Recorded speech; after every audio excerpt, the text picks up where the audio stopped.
AP ఎన్నికల్లో కూటమి grand victory కొట్టేసింది. ప్రభుత్వం ఏర్పాటు చేసింది. చంద్రబాబు సీఎంగా, పవన్ డిప్యూటీ సీఎంగా బాధ్యతలు చేపట్టి తమ మార్క్ పాలనతో దూసుకుపోతున్నారు.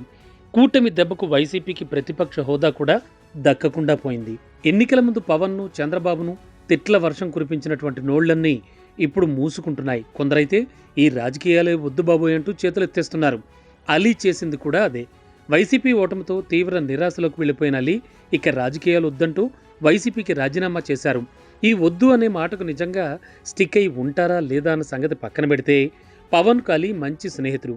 అలాంటిది రాజకీయాల కోసం ఆయనకు దూరం అయ్యాడు. ఓ స్టేజిలో పవన్ మీద ఘాటు విమర్శలు చేశాడు కూడా. ఆ ఘాటు మెగా కాంపౌండ్లో రేపిన రచ్చ అంతా ఇంత కాదు. ఆ మాటల తర్వాతే పవన్ అలీ మధ్య దూరం పెరిగింది. పవన్ ప్రతి సినిమాలో కనిపించే అలీ ఆ తర్వాత మాయమయ్యాడు. కట్ చేస్తే పవన్ డిప్యూటీ సీఎం అయ్యాక ఏకంగా రాజకీయాలే వదిలేశారు అలీ. సినిమాలు, షూటింగ్లే లోకం అంటున్నారు.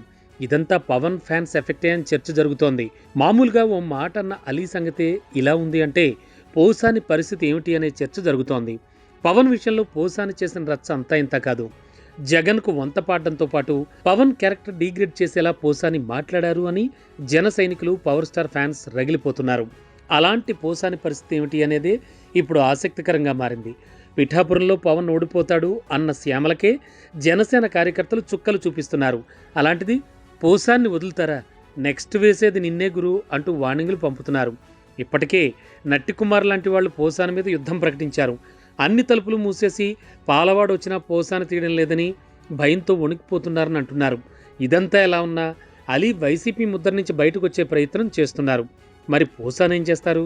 సినిమాలే ముఖ్యం అనుకుని బయటకు వస్తారా, వైసీపీకి విధేయుల్లా ఉంటారా అనే చర్చ కూడా జరుగుతోంది.